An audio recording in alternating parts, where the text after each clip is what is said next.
உன் மேல அத்தை எவ்வளவு நம்பிக்கை வச்சிருக்காங்க தெரியுமா? ஆனா காதல் கீதல்னு பேரை கெடுத்துக்கிட்டு இருக்க. இதுல குடி வேற இப்போ. இங்க பாரு கதிர், இதெல்லாம் வேண்டாம் உனக்கு. டேய் கதிர், உனக்கு என்னடா ஆச்சு? ஏன் இப்படி நடந்துக்கிற? அண்ணா, நான் ஃப்ரெண்ட்ஸ் கூட சேர்ந்து ஜாலிக்காக குடிச்சிட்டு வந்தேன். என்னால் சுத்தமாக முடியலண்ணா. நம்ம வீட்டில் அம்மா ஒரு பக்கம் ஏதோ டிக்டேட்டர் மாதிரி ரூல்ஸ் போடுறாங்கண்ணா. அதனால நம்ம ரெண்டு குடும்பத்துக்கு எவ்வளோ கஷ்டம்ண்ணா. என்னை பார்த்தாலே அகிலா முகத்தை திருப்பிட்டு போறா. எல்லாமே முடிஞ்சு போச்சு. இனி எனக்கும் உனக்கும் எந்த சம்பந்தமும் இல்லை. என்னை மறந்துடுன்னு சொல்லிட்டு போயிட்டானா. நான் என்னால் எப்படின்னா அவளை மறக்க முடியும்? அவளை உண்மையாக லவ் பண்ணிட்டேனா? சரிடா, அதுக்காக நீ குடிச்சிட்டு வந்தா உன் பிரச்சனை எல்லாம் சரியாயிடுமா என்ன? இன்னும் பிரச்சனை அதிகமா தாண்டா ஆகும். நீ குடிச்சிட்டு வந்ததை பார்த்து அம்மாவும் அப்பாவும் பயந்துட்டாங்கடா. அம்மா உடனே என் பசங்களோட வாழ்க்கையே நாசமா போயிடுச்சுன்னு பேச ஆரம்பிச்சிட்டாங்க. உன்னால உன் அண்ணிக்கும் அகிலாவுக்கும் கெட்ட பேரு. இப்ப நீங்க சொன்னதுதான் அகிலாவும் சொன்னான். ஆனா எனக்கு ஒன்றும் புரியலண்ணா. எல்லாரும் அவங்கவுங்க பிரச்சனை பத்தி தான் பேசுறீங்க தவிர என்னை பத்தி யாரும் யோசிக்கிறதே இல்லைல்ல.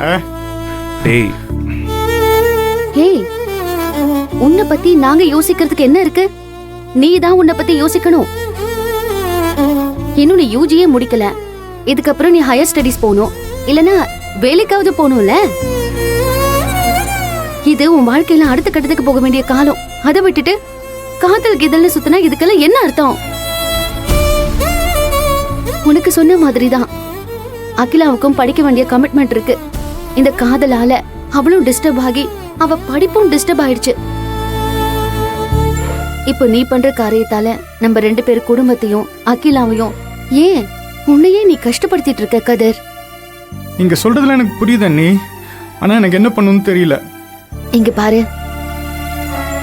இந்த காதல் எல்லாம் வேண்டாம். இதத்தான் நீ ஆபீஸ்ல என்ன பார்க்க வந்தப்பவே நான் சொன்னேன். உன்னுடைய லவ் நம்ம குடும்பத்தையே கலைச்சு போடுது. நேத்து குடிச்சிட்டு வந்தல, அந்த மாதிரி இன்னும் எவ்வளவு பிரச்சனைகளை கொண்டு வந்து விடும்னு தெரியுமா? பெத்தவங்களை கஷ்டப்படுத்தாத, அது உன் வாழ்க்கையை ஸ்பாயில் பண்ணிடும்.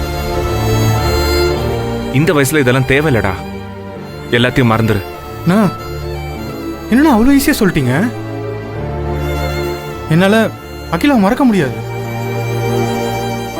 என்னை மறந்துடுன்னு அகிலா ஒதுங்கி போக போக எனக்கு அவன் நினைப்பு தான் அதிகமாகுதுண்ணே. அவ வீட்டுக்கு தெரிஞ்சா பிரச்சனை ஆயிடும்னு எவ்வளவோ சொன்னானா, அதோட சீரியஸ்னஸ் அப்ப எனக்கு புரியல. இப்பதான் நான் உணர்றேன் நான் எவ்வளவு பெரிய முட்டாள்தனம் பண்ணிட்டேன்னு இப்போ வரைக்குதுண்ணா. எல்லாமே ஒரு செகண்ட்ல என் கைவிட்டு போன மாதிரி இருக்கு. என்னால தாங்கிக்கவே முடியலண்ணா. டேய், என்னடா திரும்ப திரும்ப இதையே சொல்லிக்கிட்டு இருந்தா என்ன அர்த்தம்? இதுதான் யதார்த்தம்னு உணர்ந்து நீ உன் அடுத்த வேலைகளை கவனிக்க வேண்டாமா? என்னால் எந்த ஒரு வேலையும் பார்க்க முடியலண்ணா. கண்ணை திறந்து அவனே அவங்க தான் எனக்கு. நான் தெரியாம தான் கேட்குறேன். எல்லாரும் வந்து எனக்கு புத்திமதி சொல்றீங்கல்ல, உங்களுக்கு தைரியம் இருந்தா அம்மா கிட்ட சொல்லி புரிய வைக்க வேண்டியதானே? அகிலா என்னை விட்டு வேலைக்கு போறால, அவளுக்கு சொல்லி புரிய வைங்க. அண்ணா, நான் அகிலா விரும்புறத அண்ணி ஏத்துக்க மாட்டாங்கல்ல, அண்ணிக்கிட்ட சொல்லி புரிய வைங்க. லவ் மறந்துட்டு என்னை படி வேலைக்கு போன்னு சொல்றாங்க. இதெல்லாம் கேட்கறதுக்கே இரிட்டேட்டிங்கா இருக்கு. முதல்ல இந்த பிரச்சனையை சரி பண்ணணும், மற்றெல்லாம் தானா சரியாயிடும். டேய், முட்டாள்தனமா பேசாதடா. நீ ஒரு பொண்ணை விரும்பி அவளை கல்யாணம் பண்றதுங்கிறது உன் ஒருத்தனோட முடிவு மட்டும் கிடையாது. அதுக்கு அப்பா அம்மா ஒத்துக்கணும், மகா வீட்டுல ஒத்துக்கணும். நீ உன் ஒருத்தனோட விருப்பத்தை மட்டுமே சொல்லிக்கிட்டு இருக்க. நானும் உனக்கு பல விதத்துல சொல்லி பார்த்துட்டேன். நீ எதையுமே காதுல வாங்கிக்காம சொல்றதையே சொல்லிக்கிட்டு இருக்க. ஆனா அதனால உனக்கு எந்த ஒரு நல்லதும் நடந்துட போறது இல்ல. அண்ணே, உன்னோட கல்யாணத்துல நீ எல்லாரோட விருப்பத்தையும் நிறைவேற்றி தான் நீ அண்ணியை கல்யாணம் பண்ணியானே?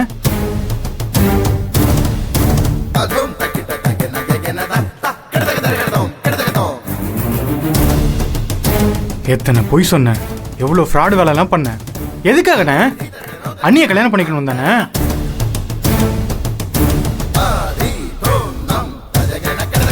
ஆனா நான் மட்டும் உங்க எல்லாரோட விருப்பத்தையும் நிறைவேற்றணும்ல. இங்க பாருங்கண்ணே, என்னோட லைஃபை என் விருப்பப்படி அமைச்சுக்க எனக்கு எல்லா உரிமையும் இருக்கு. அதுக்கு எனக்கு என் அகிலாவோட சம்மந்தம் இருந்தா மட்டும் போதும்.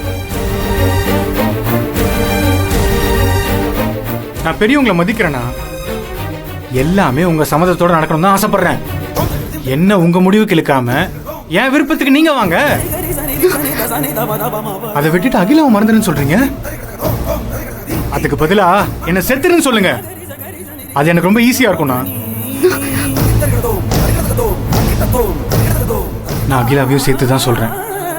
என்னால அவளை மறக்க முடியாது.